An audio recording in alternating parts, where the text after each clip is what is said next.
हाँ तो दोस्तों, इस वीडियो के अंदर हम रॉक्स हाईटेक के आईपीओ के बारे में बात करेंगे और जानेंगे कि इस आईपीओ के अंदर आपको कितना लिस्टिंग गेन मिल सकता है और आपको इस आईपीओ के अंदर अप्लाई करना चाहिए या नहीं। चलिए शुरू करते हैं। तो देखिए, सबसे पहले हम ये जानेंगे कि ये कंपनी क्या काम करती है। तो देखिए, जो कंपनी है 2002 में ये कंपनी स्टार्ट हुई है, यानी कि लगभग 20 से 21 साल ये कंपनी को स्टार्ट हुए हो चुके हैं। तो देखिए, जो कंपनी की अगर हम बात करेंगे तो ये कंपनी आईटी सॉल्यूशन से रिगार्डिंग जो भी सर्विसेज होती है वो ये कंपनी हमें यहाँ पे प्रोवाइड करवाती हुई नजर आती है। अगर हम कंपनी के यहाँ पे कुछ सर्विसेज की अगर हम बात करेंगे तो देखिए, सबसे पहले जो यहाँ पे सॉफ्टवेयर सर्विसेज होती है वो ये कंपनी हमें यहाँ पे प्रोवाइड करवाती हुई नजर आती है। उसके अलावा अगर हम देखेंगे तो यहाँ पे जो डेटा सेंटर से रिलेटेड जो भी सॉल्यूशंस होते हैं वो ये कंपनी हमें प्रोवाइड करवाती हुई नजर आती है। ऑन प्रीमाइसेज भी हो गया या फिर जो प्रीमाइसेज होते हैं उनके ऊपर भी, और जो क्लाउड पे जो डेटा सेंटर की जो सर्विसेज होती है वो ये कंपनी हमें प्रोवाइड करवाती हुई नजर आती है। उसके अलावा अगर हम देखेंगे जो आजकल स्मार्ट एज सर्विसेज चल रही है वो भी ये कंपनी हमें यहाँ पे जो कस्टमर्स है उनको यहाँ पे प्रोवाइड करवाती हुई नजर आती है। अब अगर हम यहाँ पे कंपनी के ऑब्जेक्टिव की अगर हम बात करेंगे, यानी कि जो आईपीओ से कंपनी को पैसा मिलने वाला है उसे कंपनी कैसे यूटिलाइज करेगी, तो देखिए यहाँ पे कंपनी को कैपेक्स वगैरह कंपनी को यहाँ पे करना है, जिसमें अगर हम पहले रीजन की अगर हम बात करेंगे तो एक नेटवर्क ऑपरेशन सेंटर कंपनी को यहाँ पे ओपन करना है, तो उससे रिगार्डिंग यहाँ पे कंपनी का आईपीओ में आता हुआ नजर आ रहा है। और उसके अलावा अगर हम देखेंगे एक मेडिकल ऑटोमेशन सेंटर यहाँ पे कंपनी को चेन्नई में ओपन करना है, तो उससे रिगार्डिंग यहाँ पे कंपनी का आईपीओ में आता हुआ नजर आ रहा है। और एक यहाँ पे ग्लोबल सॉफ्टवेयर डिलीवरी जो सेंटर है वो जो कंपनी को नोएडा के अंदर ओपन करना है। तो ये तीन चीजें से रिगार्डिंग अगर हम देखेंगे तो यहाँ पे मेन जो कंपनी का आईपीओ ये तीन रीजन की वजह से हमें यहाँ पे आता हुआ नजर आ रहा है। अब अगर हम यहाँ पे कंपनी के प्रमोटर्स की अगर हम बात करेंगे तो देखिए, जिम राकेश हमें यहाँ पे कंपनी के प्रमोटर नजर आते हैं और सुकन्या राकेश, ये दोनों में यहाँ पे कंपनी के प्रमोटर नजर आते हैं। अब अगर हम कंपनी के फाइनेंशियल्स की अगर हम बात करेंगे तो देखिए, लगभग 2021 में लगभग 65 करोड़ के लगभग कंपनी का रेवेन्यू का नंबर था। उसके बाद अगर हम देखेंगे तो 102 करोड़ के लगभग कंपनी का रेवेन्यू का नंबर भी यहाँ पे जाता हुआ नजर आया था। और अगर हम पिछले साल की अगर हम बात करेंगे, अराउंड 133 करोड़ के लगभग का रेवेन्यू का नंबर हमें कंपनी का नजर आता है। तो ऑल ओवर देखा जाए तो जो रेवेन्यू का ग्रोथ है वो हमें यहाँ पे काफी ज्यादा फिनोमिनल नजर आता है। और यहाँ पे कहीं ना कहीं देखा जाए तो यहाँ पे कंपनी और ज्यादा ग्रोथ का टारगेट यहाँ पे कंपनी रख रही है, लेकिन ज्यादा ग्रोथ करने के लिए यहाँ पे कंपनी को ज्यादा कैपिटल की जरूरत है। तो इसलिए कहीं ना कहीं यहाँ पे कंपनी हमें कैपिटल रेज करती हुई नजर आ रही है। और अगर हम अभी यहाँ पे एक क्वार्टर की अगर हम बात करेंगे, लगभग 50 करोड़ के लगभग का रेवेन्यू यहाँ पे कंपनी ने किया है, जो कि इंडिकेशन दे रहा है कि लगभग 200 करोड़ के लगभग का रेवेन्यू का नंबर कंपनी का ये फाइनेंशियल ईयर में हमें होता हुआ नजर आ सकता है।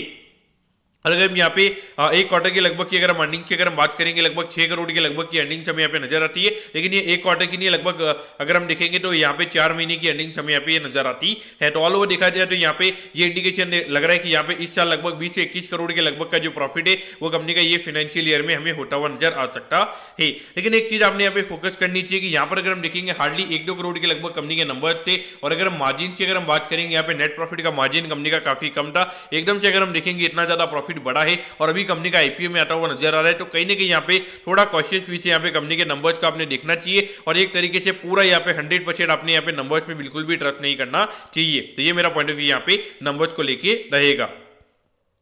अब अगर हम आईपीओ की डिटेल्स के बारे में अगर हम बात करेंगे तो देखिए, 7 तारीख को ये आईपीओ में ओपन होता हुआ नजर आएगा और 9 तारीख को ये आईपीओ में क्लोज होता हुआ नजर आएगा। यहाँ पे 83 रुपीज पर शेयर पे कंपनी में शेयर देती हुई नजर आ रही है। 1600 शेयर्स का हमें यहाँ पे लॉट नजर आता है, यानी कि एक लॉट को अप्लाई करने के लिए आई थिंक अराउंड 1,32,000 रुपए के लगभग आपको यहाँ पे लगने वाली है। अब अगर हम यहाँ पे टोटल इश्यू साइज की अगर हम बात करेंगे, 54 करोड़ 49 लाख रुपीज के लगभग का आईपीओ में यहाँ पे नजर आता है, जिसमें से कंपनी के पास में अराउंड 49 करोड़ 95 लाख रुपीज के लगभग यहाँ पे जो पैसा है वो कंपनी के पास में यहाँ पे जाता हुआ नजर आएगा। और बाकी के पैसे की अगर हम बात करेंगे तो ये ऑफर फॉर सेल है, यानी कि जो बाकी का पैसा है ये कंपनी के जो प्रमोटर्स है उनके पास में हमें ये जाता हुआ नजर आएगा। और ये कंपनी की अगर हम लिस्टिंग की अगर हम बात करेंगे, एनएससी के एसएमई प्लेटफॉर्म पे ये कंपनी हमें लिस्ट होती हुई नजर आएगी। यहाँ पर अगर हम रिटेल कोटा की अगर हम बात करेंगे, अराउंड 38% के लगभग का रिटेल कोटा में यहाँ पे कंपनी का नजर आता है, यानी कि ये मान के चलिए लगभग 18-19 करोड़ के लगभग का रिटेल कोटा में यहाँ पे कंपनी का नजर आता है। अब अगर हम यहाँ पे टाइम टेबल के बारे में अगर हम बात करेंगे तो देखिए, 15 तारीख को आपको पता चल जाएगा कि आपको अलॉटमेंट मिला है या नहीं। अलॉटमेंट नहीं मिलता है 16 तारीख को रिफंड मिल जाएगा। 17 तारीख को आपके डीमैट अकाउंट में शेयर आ जाएंगे अगर आपको अलॉटमेंट मिलता है। और 20 तारीख को ये कंपनी हमें लिस्ट होती हुई नजर आएगी। अब एट दी एंड अगर हम वैल्यूएशन के पैरामीटर्स की अगर हम बात करेंगे तो देखिए, अगर हम मार्केट कैप की अगर हम बात करेंगे, लगभग 190 करोड़ के मार्केट कैप पे ये कंपनी का आईपीओ में यहाँ पे आता हुआ नजर आ रहा है। तो वैल्यूएशन वाइज अगर हम देखेंगे तो थोड़ा वैल्यूएशन यहाँ पे अंडर कंट्रोल हमें नजर आता है, क्योंकि पिछले साल अगर हम देखेंगे लगभग 15 करोड़ के लगभग की अर्निंग्स यहाँ पे ये कंपनी ने दिखाई है। तो यहाँ पे जितने भी मार्केट के पार्टिसिपेंट्स उनको ये लगेगा कि लगभग 12-13 के लगभग का पी रेशियो है। और रेवेन्यू ग्रोथ की अगर हम बात करेंगे, रेवेन्यू ग्रोथ काफी फिनोमिनल है। और अगर हम ऑब्जेक्टिव की अगर हम बात करेंगे, 3 यहाँ पे नए सेंटर्स ये कंपनी ओपन कर रही है, तो वहाँ पे कहीं नहीं आने वाले टाइम पे एक अच्छा खासा रेवेन्यू ग्रोथ हमें और अच्छा खासा देखने को मिल सकता है, और वो रेवेन्यू ग्रोथ की वजह से कहीं ना कहीं प्रॉफिटेबिलिटी भी हमें अच्छे तरीके से ग्रो होती हुई नजर आ सकती है। तो इस पॉइंट ऑफ व्यू से देखा जाए तो ऑल ओवर यहाँ पे अगर हम बिजनेस के पॉइंट ऑफ व्यू से अगर हम बात करेंगे, बिजनेस ऑल ओवर अच्छा नजर आता है, लेकिन थोड़े नंबर्स में मुझे लगता है कि कहीं ना कहीं यहाँ पे नंबर्स में कंपनी की तरफ से विंडो ड्रेसिंग की गई है, तो नंबर्स पे मुझे इतना ज्यादा भरोसा नहीं है। लेकिन देखिए जो ऑल ओवर रिटेल पब्लिक होती है वो ये नहीं देखती है, यहाँ पे कहीं ना कहीं आईपीओ में काफी ज्यादा डिमांड मेरे ख्याल से हमें देखने को मिलेगी। और अगर हम ग्रे मार्केट प्रीमियम की भी अगर हम बात करेंगे, लगभग 40% के लगभग का ग्रे मार्केट प्रीमियम भी हमें ट्रेड होता हुआ नजर आ रहा है, यानी कि जो ग्रे मार्केट प्रीमियम है वो हमें ये इंडिकेट कर रहा है कि लगभग एक लॉट पे आपको 50,000 रुपए का जो मुनाफा है वो आपको लिस्टिंग पे देखने को मिल सकता है। तो मेरे ख्याल से देखा जाए तो ऑल ओवर यहाँ पे कंपनी अच्छी है। और यहाँ पे थोड़ा क्यूआईबी की अगर हम बात करेंगे 45% यहाँ पे क्यूआईबी के बाद में जाएगा, तो ज्यादा फ्री फ्लोट मार्केट में नहीं रहेगा। तो पॉइंट ऑफ व्यू से देखा जाए तो मेरे ख्याल से यहाँ पे लिस्टिंग इनके पॉइंट ऑफ व्यू से डेफिनेटली अप्लाई करना चाहिए, लेकिन नंबर्स पे मुझे ज्यादा इतना ट्रस्ट मैं यहाँ पे नहीं करूंगा। तो पॉइंट ऑफ व्यू से मेरा long term point of view यहाँ पे नहीं रहेगा। और मुझे लगता है कि अगर यहाँ पे 50% से ज्यादा के प्रीमियम पे अगर ये कंपनी लिस्ट हो जाती है, तो वहाँ पे कहीं ना कहीं 300 करोड़ से ज्यादा का मार्केट कैप ये कंपनी का हो जाएगा। तो वहाँ पे वैल्यूएशन वाइज अगर हम देखेंगे तो कहीं ना कहीं थोड़ा कंफर्टेबल भी नहीं रहेगा,